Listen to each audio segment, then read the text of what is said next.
Comenzamos casi sábado por FM Graffiti 87.9, viernes de 19 a 20 horas en Mar del Plata.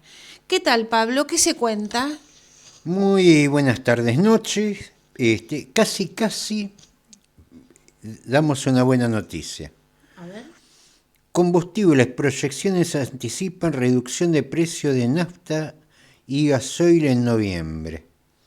La referencia internacional muestra caída de los precios de nafta y gasoil, lo que podrá reflejarse a partir de los valores locales desde el sábado 1 de noviembre. Veo pesos, digo, qué bien, pero me pareció muy raro los importes. Esto es en Uruguay. Ah, no era acá, Pablo. Ahora, estamos hablando del mismo precio internacional. Sí. Pero acá no bajan. Acá no bajan, pero fíjate que Uruguay no tiene Vaca Muerta, no tiene Cerro Dragón, no tiene los yacimientos de Mendoza, de Santa Cruz, ni nada de eso. Ellos tienen que importar, pero baja el precio internacional. ¿Cómo? Y ellos bajan. ¿Cómo hacen? Que nos expliquen. Es fácil. Baja el precio internacional. Y ellos lo bajan. Y ellos lo bajan. Acá No. baja el precio internacional y sigue Y acá subiendo. lo suben. Muy bien, Pablo. ¿Qué te parece si vamos a la columna internacional de Carlos Juncos? Muy buenas tardes, estimados oyentes de Casi Sábado. Un cordial saludo para nuestros compañeros Gloria Álvarez, Pablo Aceto y Carlos Matos, con quienes realizamos este programa, que llega a ustedes todos los viernes a las 19 horas a través de la FM 87.9, Radio Graffiti, desde la ciudad de Mar del Plata, Buenos Aires, Argentina. Aquí comienza la columna internacional, en la voz de Carlos Juncos. Muy buenas tardes, estimados oyentes, sean todos muy bienvenidos a esta nueva entrega de la columna internacional para el programa Casi Sábado. Esta semana tenemos en nuestra ciudad un clima bastante complicadito porque pasamos de unos días muy lindos de sol, de calor, maravillosos, que mostraban esta primavera que avanzaba a pasos agigantados, y de golpe empezó a hacer frío, bastante frío, bajó muchísimo la temperatura, toda una ola polar ha cubierto nuestro país y en particular nuestra ciudad, y bueno, nos ha traído, hubo que abrigarse de vuelta, digamos, ¿no? Volver a las camperas, volver a ponerse las cosas, los abrigos, y salir con más cuidado a la calle. Pero bueno, ya se pronostica, por lo menos el servicio meteorológico así lo prevé, que de este fin de semana comenzarán a haber días muy lindos, muy cálidos, y que bueno, por fin ya la primavera se estará sentando en este final del mes de octubre, que increíblemente está terminando también este mes 10 del año. Ya nos acercamos rápidamente hacia el final de este 2025. Pero bueno, ahora pasemos un poco a las políticas a las cuestiones de la política internacional, y veamos algunas cuestiones que han ocurrido durante, toda esta semana en el mundo, cosas que ya venían, de algún modo gestándose, y algunas que se han intensificado o que aparecieron totalmente nuevas. Y podemos decir que hay un acuerdo comercial entre Estados Unidos y China, y eso es muy interesante porque venía con este tema de los aranceles muy tensa la cuestión. También se habla sobre armas nucleares. Estados Unidos parece que comenzará nuevamente ensayos nucleares a partir de que Rusia ha hecho el otro día una exhibición de poder, con un poderosísimo misil no nuclear, no de cabeza nuclear, pero sí de energía nuclear, que lleva energía nuclear. Bueno, por otro lado también continúa la guerra en Ucrania, con cierto ataque de Rusia con drones y misiles sobre Ucrania, y también se ha reiniciado, se ha recrudecido el conflicto en Gaza, con nuevos bombardeos, y bueno, las cosas no se terminan de calmar ahí. Por otro lado tenemos la cuestión de este huracán Melissa, que atravesó el Caribe con una fuerza enorme y causando muchísimo daño. Y bueno, también la noticia más, para nosotros, la más relevante de esta semana, que ha sido esta pequeña guerra en las favelas en Brasil. Así que bueno, vamos a proceder entonces a preguntarle a nuestra amiga, vamos a darle paso a nuestra amiga Inaya, para que amplíe un poco estas informaciones que acabamos de brindarle. Claro, con gusto ampliaré las noticias internacionales más relevantes de la semana. Acuerdos y tensiones geopolíticas. Acuerdo comercial entre Estados Unidos y China. Acontecimiento. El presidente de Estados Unidos, Donald Trump, y el líder chino, Xi Jinping, se reunieron en Corea del Sur y anunciaron un acuerdo que busca aliviar las tensiones comerciales. Detalles clave. Reducción de aranceles. Estados Unidos acordó rebajar en un 10% los aranceles a ciertos productos chinos. Cooperación. Se reanudarán las compras de soja estadounidense por parte de China, y ambos países cooperarán en el combate al tráfico de fentanilo. Contexto. Este acuerdo marca un paso significativo para calmar la guerra comercial que ha afectado a la economía global, aunque aún quedan asuntos pendientes por resolver. Reanudación de pruebas de armas nucleares por Estados Unidos. Acontecimiento. El presidente Trump ordenó al Pentágono la reanudación de inmediato de las pruebas de armas nucleares. Contexto. Esta orden llega después de las recientes pruebas armamentísticas de Rusia y se interpreta como una señal de escalada en la carrera armamentística global, lo que podría tener implicaciones para los tratados de no proliferación nuclear. Conflictos y crisis humanitarias. Intensificación del conflicto Rusia-Ucrania.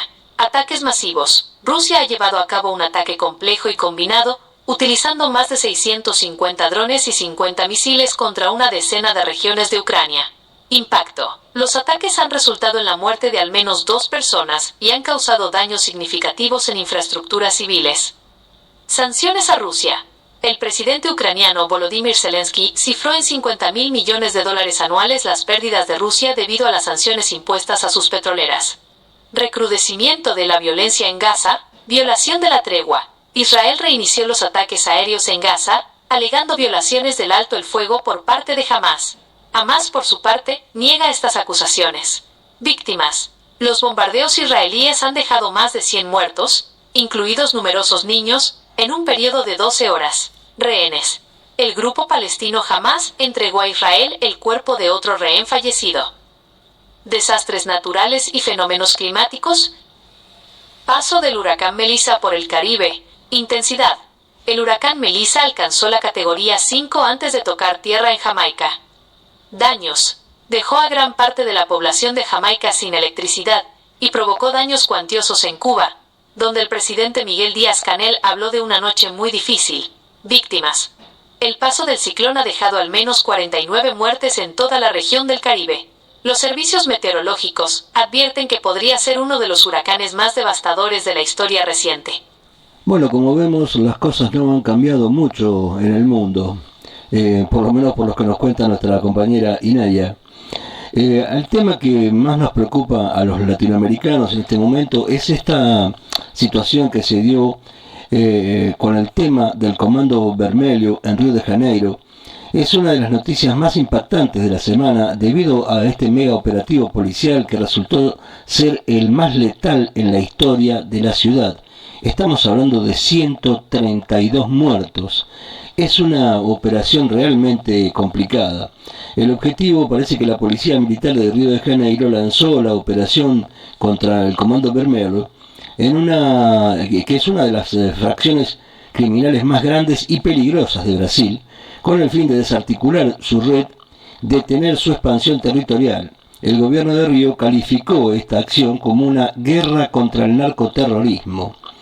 Esto ocurrió en 2 favelas del norte de Río de Janeiro, en el complejo do Alemão y en Peña, que son 2 zonas del norte de la ciudad, ¿no? Se desplegaron 2.500 agentes con el apoyo de blindados y de helicópteros.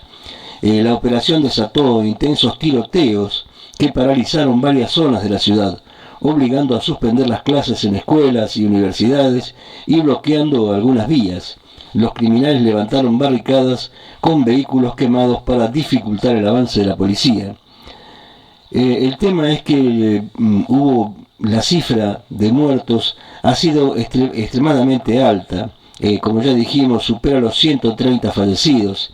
Entre las víctimas hay solo 4 policías muertos, siendo el resto supuestos miembros de la banda o civiles. Bueno, para entender un poco mejor esta situación, vamos a preguntarle a nuestra amiga Inaya si puede contarnos un poco qué es este Comando Vermelho y de dónde viene. Claro, el Comando Vermelho, CUP, no es solo una amenaza para Río de Janeiro, sino que se ha consolidado como una organización criminal transnacional con una amplia influencia dentro y fuera de Brasil.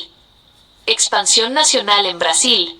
El Comando Vermelho surgió en las prisiones de Río de Janeiro en la década de 1970 y se expandió utilizando el sistema carcelario como su principal plataforma de reclutamiento y organización. Alcance actual. El CV es considerado una amenaza nacional y aunque el primeiro Comando da Capital, PCC de São Paulo, es la mayor facción del país, el CV opera en al menos 10 estados brasileños, disputando rutas de narcotráfico, especialmente en las regiones norte y nordeste. Rutas amazónicas. El grupo es clave en el control de las rutas del narcotráfico a lo largo de las fronteras amazónicas, aprovechando la geografía para el contrabando de drogas, marihuana y cocaína andina. Modelo híbrido. La organización ha adoptado un modelo de gestión moderno. Sus líderes, incluso presos, mantienen el control mediante videollamadas y otros medios. También han diversificado sus operaciones, invirtiendo en negocios legalizados y lavado de dinero en sectores como el inmobiliario y el transporte. Influencia transnacional en Sudamérica. La expansión del CV está ligada al control de las fuentes de la droga y las rutas de tránsito hacia los mercados internacionales, principalmente Europa. Su presencia se ha detectado en varios países vecinos. Bolivia y Paraguay. El CV tiene una presencia significativa para el control del tráfico de drogas desde estos países, que son importantes productores y puntos de tránsito de cocaína andina. Perú. Se ha documentado la presencia del CV en regiones fronterizas con Brasil, como la cuenca del río Abujao, donde controlan actividades ilegales como la minería ilegal y el narcotráfico. Argentina. En la provincia de Corrientes se ha reportado que el Comando Vermelho poseía una estancia con una pista de aterrizaje utilizada para vuelos narcos. Alianzas estratégicas. El CV se ha aliado con otras facciones locales de la región, como el Clan Rotela en Paraguay y el primeiro grupo catarinense en el sur de Brasil, para reforzar su posición contra su principal rival, el PCC. También mantienen contacto con grupos narcotraficantes colombianos. En resumen, el Comando Vermelho ha pasado de ser una pandilla carcelaria a un actor clave en el crimen organizado transnacional de Sudamérica. Bueno, muchas gracias Inaya, muy completo tu informe, por lo menos este avance, ¿no? Cuando uno lo empieza a investigar más profundamente empieza a encontrar aristas realmente escalofriantes. El tema es que yo llamo a que nuestros oyentes piensen un poco en esta cuestión. Es evidente que los narcotraficantes se van convirtiendo en organizaciones de crimen organizado mucho más amplia que solamente el narcotráfico. Lo de narco es solamente una parte. El lavado de dinero, la compra, negocios aparentemente legales, el secuestro extorsivo, los atentados, el sicariato, todo eso está vinculado al crimen organizado. Y fíjense cómo esta organización en particular, en solo, 50 años, le está disputando el poder al gobierno, le está disputando el poder a un país fundado hace, 400 años. Entonces, es para tenerlos muy presentes, sobre todo porque en nuestro país también están avanzando. Bueno, amigos, se nos agotó el tiempo, nos pasamos un montón. Muchas gracias a todos y nos encontraremos en el próximo programa. Muchas gracias, Carlos Juncos. La crisis en la industria de las autopartes se agrava con el cierre de una tradicional fábrica. La firma de capitales suecos SKF dejará de producir en el país y despidió a 150 trabajadores. Se reconvierte en importadora. En Tucumán, Scania sigue complicada. En medio de una crisis sin precedentes de la industria autopartista a raíz del avance de las importaciones, en las últimas horas se conoció la decisión de la multinacional de capitales suecos SKF de cerrar su histórica fábrica de tortuguitas para reconvertirse en importadora. Operando en el país hace más de un siglo, SKF interrumpe la producción en una planta que funcionaba hace 90 años y se reconvertirá en importadora de piezas. Por esa decisión fueron despedidos 150 trabajadores. No se trata de un hecho aislado. La apertura indiscriminada de las importaciones promovida por Luis Caputo desbalanceó inmediatamente el intercambio comercial con Brasil en materia de autopartes. Además, con el cierre de, por ejemplo, Renault dejó de hacer en Santa Isabel la Lascam, Frontier también, que estaban asociados van a fabricar rulemanes. ¿Para quién? Lógicamente, y encima saliéndole más barato la importación, también apoyado con esta flexibilización laboral de poder despedir y pagar indemnizaciones cuando te toque. Pablo, vamos ahora a tu nota en Cazador de Noticias. Con la reforma laboral nos quieren vender espejitos de colores. El dirigente del Partido Socialista Auténtico, PSA de Mar del Plata Batán, en Unidad Socialista Pablo Aceto, expresó sus críticas a la propuesta de reforma laboral, sosteniendo que nos quieren vender espejitos de colores. Los puntos principales de su argumentación son: crítica a la flexibilización laboral. Aceto afirma que desde 1976 se han flexibilizado las condiciones de trabajo en Argentina sin que esto haya mejorado la economía ni atraído inversiones extranjeras, a pesar de los argumentos del sector liberal. Jubilación y tecnología. Cuestiona que la combinación de jubilación a los 70, IA, robotización y flexibilización laboral lleva a que la gente no se va a jubilar nunca, preguntándose quién mantendrá a una persona hasta los 70 si puede ser despedida a los 40 sin indemnización o reemplazada por una máquina. Infraestructura como clave para la inversión. Sostiene que el verdadero factor para atraer inversiones extranjeras es la infraestructura OUS, no la flexibilización laboral. Ejemplifica con China, que atrae inversiones por su avanzada infraestructura, citando el aumento masivo de sus líneas férreas, de 33.900 kilómetros en 1960 a 162.000 kilómetros en 2024. Contrasta con Argentina, que tuvo una contracción del 55% de sus líneas férreas desde 1960, de 44.000 kilómetros a aproximadamente 18.000 kilómetros operativos regularmente para carga. Pregunta al inversor. Cuestiona por qué un inversor elegiría la octava geografía del mundo, Argentina, sin la infraestructura necesaria cuando puede ir a China donde está todo hecho. Menciona que en la década del 30, la Unión Soviética también recibía inversiones, incluso de Wall Street, por generar infraestructura. Condiciones logísticas y precios. Indica que los inversores no vendrán a un país con problemas de suministro eléctrico y con precios de combustibles internacionales en lugar de nacionales, prefiriendo países como China, Vietnam o Japón. Conclusión sobre la reforma laboral. Reitera que los inversores extranjeros vendrán si hay posibilidad de hacer negocio, no por la facilidad para despedir gente. Afirma que en Argentina, ni los argentinos podemos hacer negocio por la falta de logística, el no manejo de recursos, la ausencia de un precio nacional y otros problemas. Concluye que la reforma laboral solo busca vender espejitos de colores y que las inversiones van a países con intenciones de desarrollo e inversiones masivas en infraestructura, como China.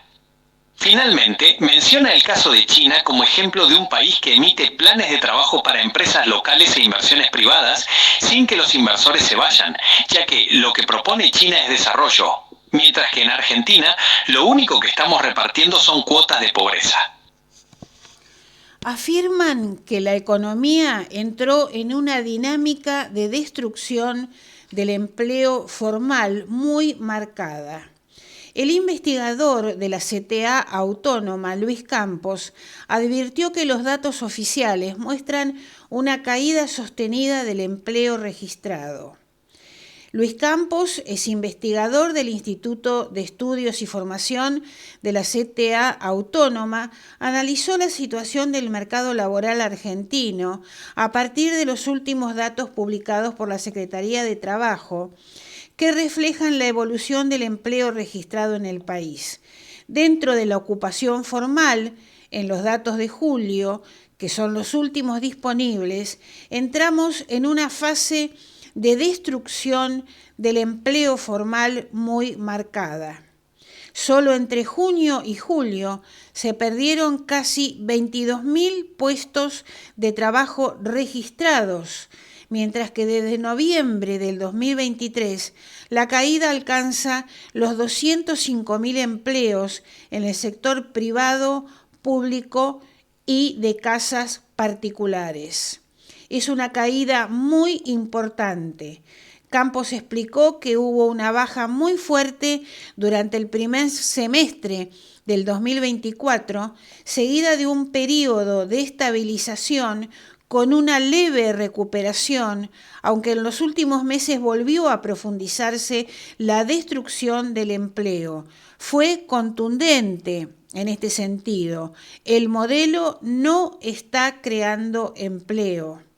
Al mismo tiempo señaló que la única categoría que mostró crecimiento fue la de los trabajadores por cuenta propia, un indicador de mayor precarización y dificultad para acceder a empleos de calidad.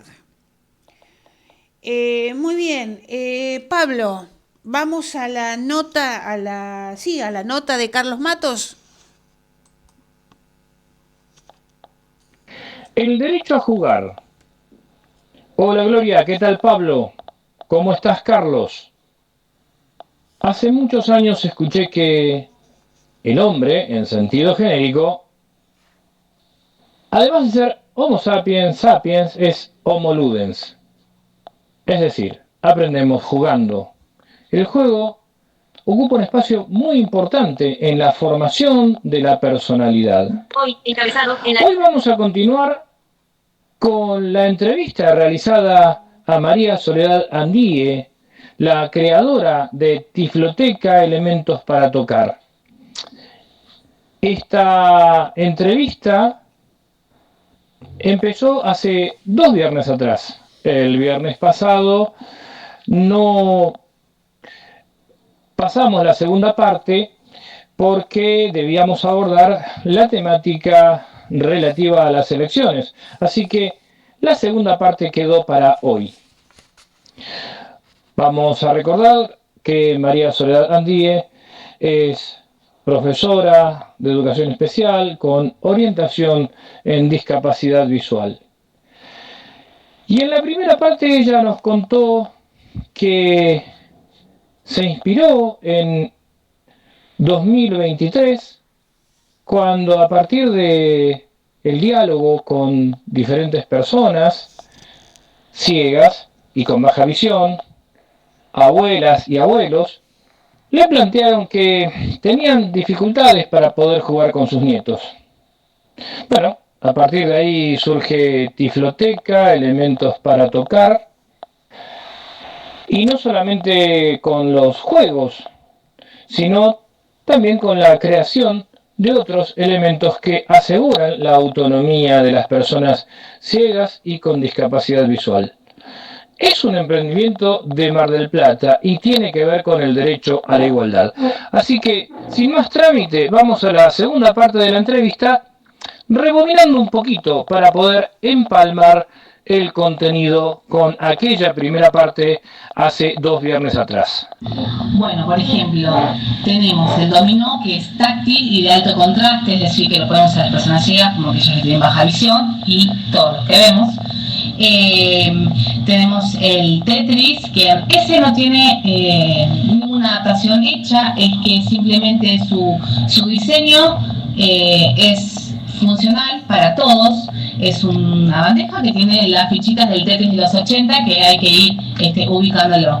Tenemos cartas para baja visión, la baraja española. Eso por ahí queda todavía pendiente poder agregarles braille, pero bueno, es de momento específicamente para baja visión.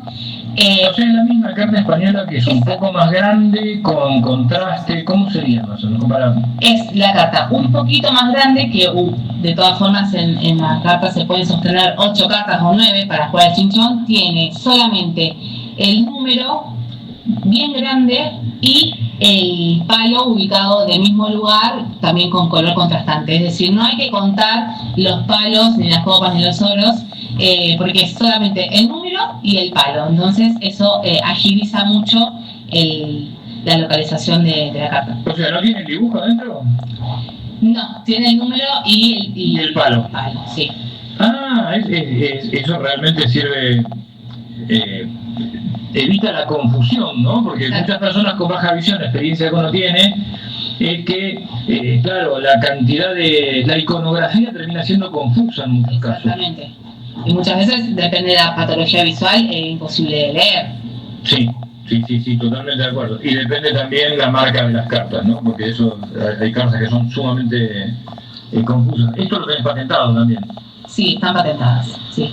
Y bueno, comenzamos, como decía, con la línea lúdica y luego por el trabajo cotidiano. Ya de antemano siempre tuve bastante identificadas cuáles son las necesidades, las faltas, qué es lo que ofrece el mercado, qué es lo que yo considero que sirve, qué es lo que no. Entonces, bueno, ahí arrancamos a diseñar y bueno, tenemos elementos de uso cotidiano para la escritura, la lectura para baja visión, elementos de organización, algunos elementos también para cocinar, mediciones de líquido, en fin, todo lo que hace accesorios para el bastón también. Estamos ya terminando de diseñar nuestra puntera giratoria también. Pero, dijiste algo que es importante, medición de líquido. Por ejemplo, cuando, claro, vos tenés que tomar 1 o 2 cucharadas, es una persona ciega, bueno, a mí me pasa, yo no puedo tomar como medida una cucharada porque generalmente se desborda. ¿Hay algún aparato, algo diseñado para esto específicamente? No, aparato no, sino más bien cucharas que tienen medidas precisas y que son diseñadas de forma que el líquido no se derrame. Claro. En realidad, ya que lo traes a colación... Yo porque veo el práctico, ¿viste? Sí, claro, pero bueno, por ejemplo, en el mercado a veces hay algunas cuestiones que son diseñadas con esto de la premisa tecnológica, y para lo que es discapacidad visual, en realidad siempre lo que es menos es más. Es verdad eso. Hay un medidor de líquido que cuando llega el líquido empieza a hacer todo un ruido, todo el edificio, que en realidad vos, Carlos, que cuando te servís no necesitas un medidor, vos tenés, hay otras técnicas y estrategias que se utilizan para hacer ese tipo de servicio, de utilidades. Salvo que bueno, haya una neuropatía, algo más complejo, ¿no? Pero en líneas generales para discapacidad visual hay muchas cosas que se cree que sirven y la realidad es que en lo cotidiano no. No, te pongo un ejemplo. Hace muchos años atrás, yo todavía trabajé muchos años en la biblioteca parlante y venían del colegio industrial, que está ahí cerca, y vinieron con un invento aparentemente revolucionario, que era un bastón blanco que empezaba a sonar cuando la puntera tocaba el agua. Yo, la verdad, le digo, no es para que no se mojen, pero ya, si está lloviendo te vas a mojar igual, y además no tiene ningún sentido, porque uno cuando toca, escuchás el agua si tocas un charco. Claro. Bueno, de todas maneras sé que lo hicieron los chicos, lo patentaron. Una pena, porque estaban convencidísimos que era un invento revolucionario y sinceramente no sirve para nada eso.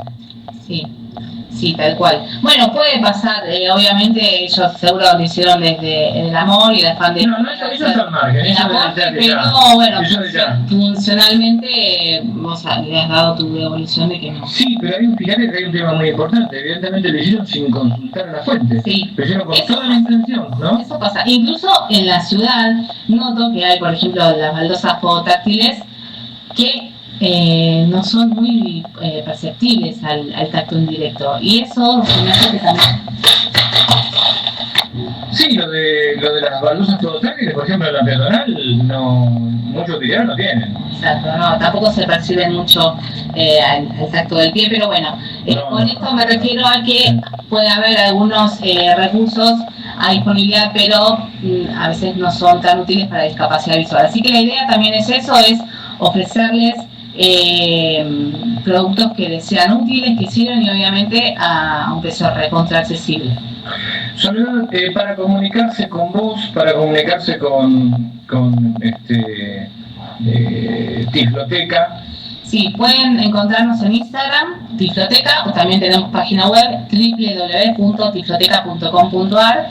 Está testeada con el lector, así que... Claro, eso es importantísimo, los lectores de pantalla, los luces NVDA, JOS, pueden acceder tranquilamente, perfecto. Así que, bueno, lo más práctico tal vez es por Instagram, me mandan un mensajito y ya nos ponemos en contacto. Algo que está bueno, que quiero destacar, es que Tifloteca está creciendo mucho y somos proveedores de muchas librerías, que ahora se llaman librerías inclusivas en el país, muchas muy conocidas y muchas están recién iniciando, acompañándolos también en ese proceso y lo que me gusta de Tifloteca es que la esencia no solamente es distribuir productos, porque eso podría ser comercial si se quiere, pero es un espacio educativo. En las redes siempre estoy subiendo información sobre discapacidad visual y a aquellos mayoristas que me compran, siempre les doy información sobre muchas preguntas que les hacen sobre baja visión, qué es lo que sirve, qué es lo que no, lo mismo que en ceguera, que eso es el valor agregado que tiene Tiflo. Sí, yo lo que quiero destacar es que lo que pude tocar realmente está muy bien hecho, respetando los parámetros del tacto, para ir cerrando, ¿no? Porque en algunos casos quienes diseñan creen que el tacto se deriva de la vista y no es así. Entonces hacen ilustraciones en perspectiva llevadas al relieve y eso no sirve. En este caso Tifloteca creo que parte de los parámetros reales. Eso me imagino que es por tu experiencia, no sé ya cuántos años llevas en Tifloteca, pero... 11, sí. 11. Todos los productos antes de publicarlos a la venta son probados por personas con discapacidad visual. Que eso no es algo menor, no es que es... Pues yo puedo tener el criterio, pero yo necesito... Sí, el deseo. Exactamente. Muy bien, Soledad, muchísimas gracias por estos minutos. Te vamos a seguir convocando para ir brindando información de manera gradual. Y bueno, será hasta la próxima vez. Muchas gracias, Carlos. Muy bien, amigas y amigos. Nos encontramos el viernes próximo cuando sea nuevamente casi sábado. Muchas gracias, Carlos Matos. El gobierno de Milei cerró definitivamente el tren Buenos Aires-Bahía Blanca. El gobierno nacional dispuso el cierre definitivo del servicio ferroviario de pasajeros que conectaba Buenos Aires con Bahía Blanca, marcando el final de un ramal histórico que ya se encontraba suspendido desde marzo del 2023. La medida se enmarca en la emergencia ferroviaria decretada por la administración de Javier Milei y representa la 12ª línea de media y larga distancia interrumpida desde diciembre del año pasado. El último intento de reactivación se había producido en el 2022, cuando el tren circuló durante apenas 2 semanas antes de sufrir un descarrilamiento en el mismo punto de Olavarría. Desde entonces, el Estado Nacional no ejecutó las obras de reparación necesarias, lo que terminó por sellar el destino de una línea que había sobrevivido a privatizaciones, crisis y décadas de abandono.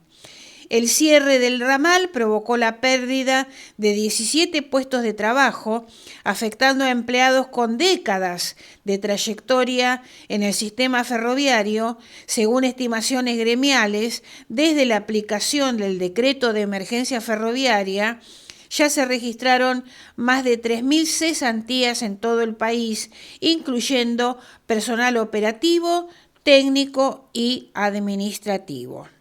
Muy bien. Dejamos aquí Y Pablo, vamos a escuchar ahora la columna de Alberto Cortés.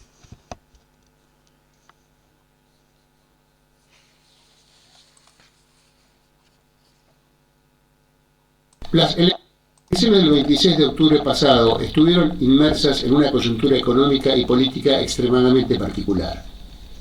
El modelo económico mantenido hasta ahora por Milei ha logrado bajar la inflación por el método que él mismo había dado por infalible antes de ser candidato, cuando dijo: cualquier idiota puede bajar la inflación con recesión.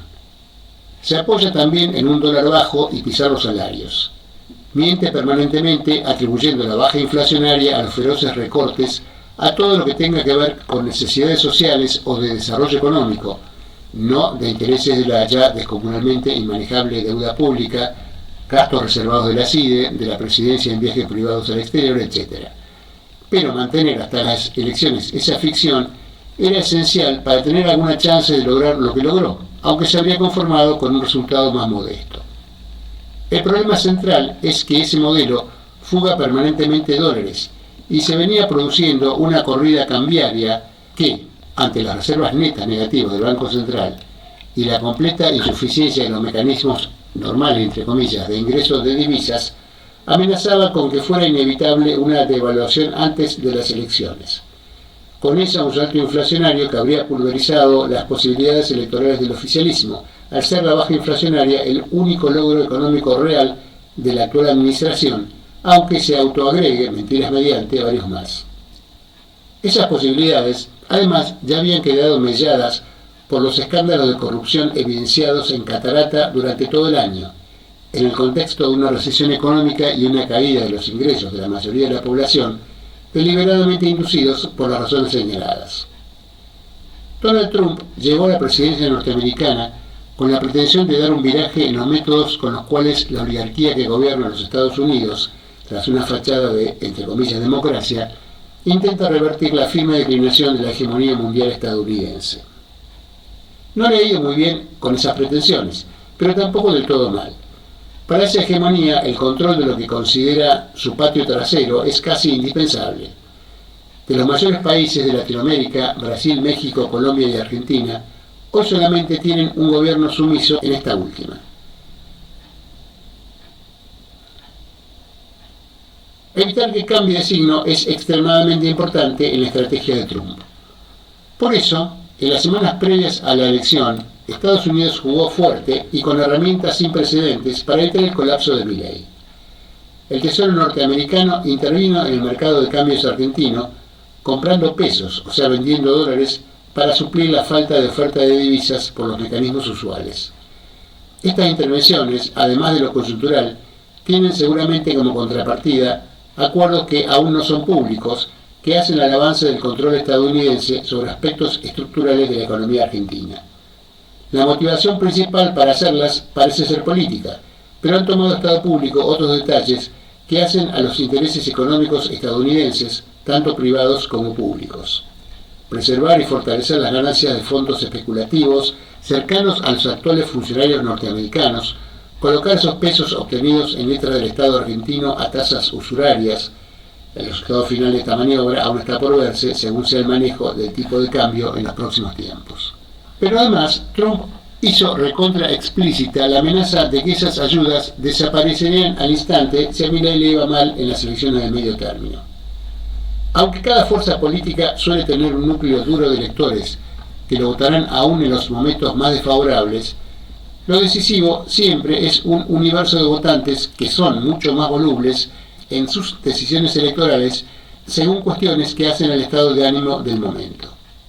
La crisis del 2001 y la debacle financiera de los últimos 2 años del macrismo, y en especial su pérdida de las primarias presidenciales de 2019, para no irnos mucho más lejos, ilustran las claras cómo las clases dominantes tienen la capacidad de hacer recaer sobre las espaldas de los sectores populares la mayor parte del peso de las crisis de sus propios negocios. En algunos casos, hasta culpando públicamente a esos sectores de la crisis, como hizo Macri cuando perdió esas primarias. El recuerdo de esas debacles, sumado a la falta de visualización de una opción política que genere realmente esperanzas sólidas de un futuro mejor en los sectores populares, empujaron a grandes masas de votantes a apoyar lo que creyeron era la única forma de evitar una abrupta crisis financiera y cambiaria postelectoral, arrastrando efectos económicos aún más catastróficos que los actuales, y así entregaron su voto al mileísmo, no por convicción, sino por miedo a un futuro inmediato peor. El triunfo por amplio margen del peronismo en las elecciones provinciales adelantadas del 7 de septiembre en la provincia de Buenos Aires activó además a importantes sectores antiperonistas que habían votado a Milei en el balotaje y que, en esas elecciones, desilusionados por la marcha del gobierno nacional, no habían ido a votar, o bien lo habían hecho por otras opciones que esta vez no estaban presentes o se desinflaron ante la gran polarización del último domingo. Esto se visualiza en dicha provincia, donde el peronismo mantuvo sus electores de un mes y medio antes, pero el oficialismo los incrementó sustancialmente. Este efecto pesó también, seguramente, en el resto del país, aunque allí sea más difícil de medir cuantitativamente. Por supuesto que aportaron a esa ola violeta, además de los beneficiarios temporarios de la plata dulce y del dólar barato, sectores que mantienen aún una expectativa esperanzada en el gobierno. Esto se vio hábilmente estimulado desde el propio oficialismo con proyectos de recambio ministeriales que no se produjeron hasta ahora, salvo el del canciller, acelerado por él mismo, por fuera del control de Milei, que daba la idea de una segunda etapa del gobierno distinta, la idea de que lo peor ya pasó. En realidad, lo peor no pasó, sino que precisamente ese voto es el que le dio la fuerza parlamentaria que le permitirá proteger vetos y evitar juicios políticos. Es el que permitirá que ahora todo empeore.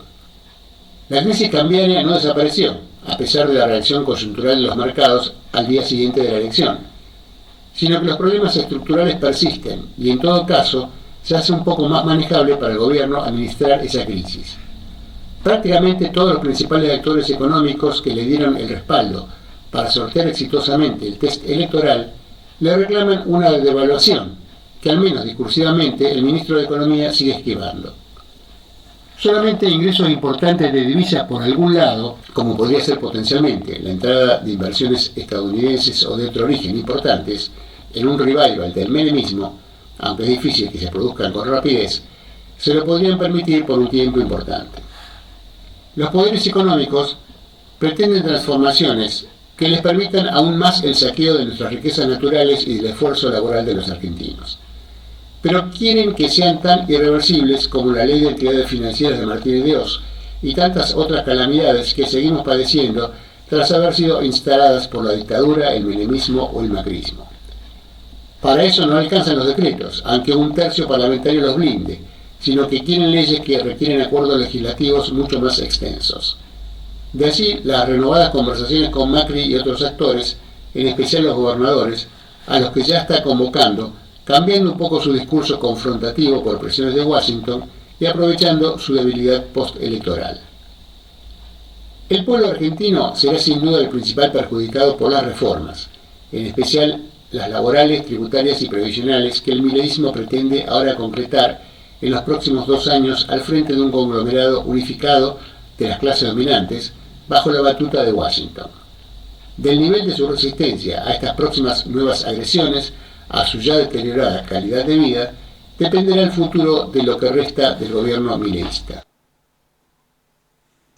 Nos vamos. Recordamos que los miércoles estamos con Prohibido Olvidar de 9 a 10 horas y los viernes con Casi Sábado de 19 a 20 horas por FM Graffiti 87.9.